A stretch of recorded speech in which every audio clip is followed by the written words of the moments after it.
Ok, prise 1.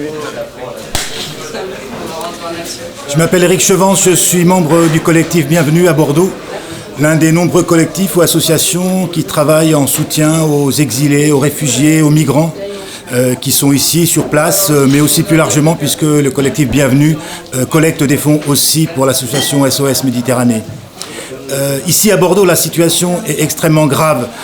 La préfecture a décidé en début de mois d'évacuer un maximum de squats, c'est-à-dire ces lieux qui sont occupés par des personnes sans logis, pas seulement des réfugiés d'ailleurs, mais aussi toutes sortes de sans logis, de nombreuses personnes, dans une période de canicule qui est vraiment insupportable.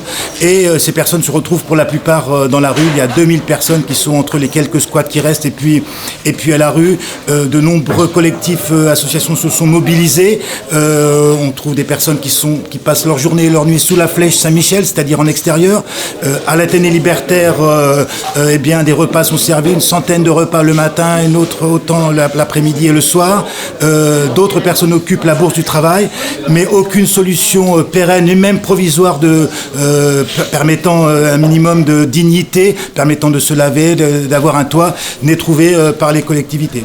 Donc la situation est terrible et s'il n'y avait pas l'engagement de l'ensemble de ces citoyens, que ce soit des citoyens individuels, mais aussi des personnes engagées dans des associations, je pense à Médecins du Monde, je pense à RESF, Réseau Éducation Sans Frontières, et tous les autres, eh bien la situation sera encore plus terrible.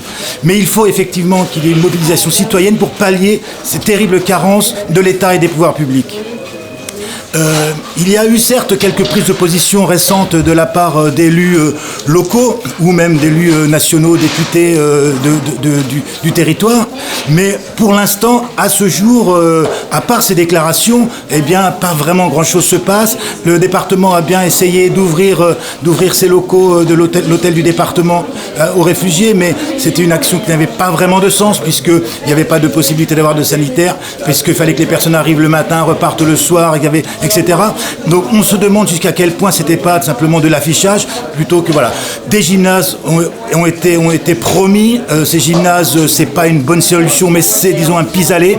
Et là encore, rien n'est arrivé. Donc on s'interroge vraiment sur la volonté de ces pouvoirs publics locaux réellement d'agir sur cette situation, alors qu'ils en auraient le pouvoir, puisque la préfecture, comme les élus locaux, comme les maires, ont un pouvoir de réquisition.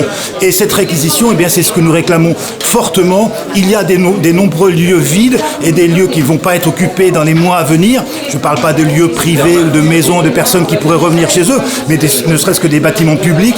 Et ces lieux pourraient être ouverts très facilement. Et les associations elles-mêmes, celles qui s'engagent déjà actuellement ici, pourraient aussi s'occuper d'organiser, d'aménager ces lieux. Donc voilà.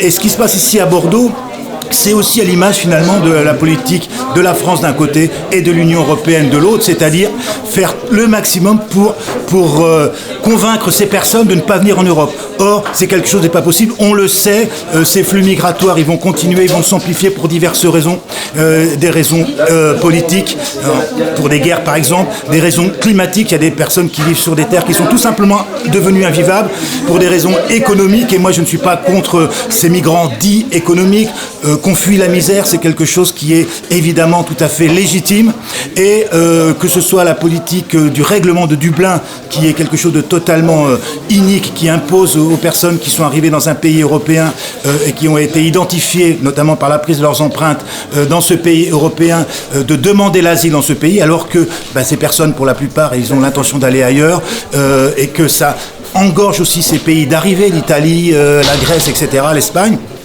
Et donc, on sent bien qu'à l'échelle européenne comme à l'échelle nationale, tout est fait pour décourager ces personnes de venir. Or, quand on décourage les personnes de venir avec des politiques qui sont iniques, que ce soit la loi dite asile et immigration qui est passée l'année dernière en France, eh bien tout simplement, on rend les trajets et on rend les séjours de plus en plus dangereux. Et donc c'est vraiment la vie de ces personnes même qui est aujourd'hui en jeu, et c'est absolument inacceptable que l'État français et l'Union européenne mettent en danger la vie d'êtres humains.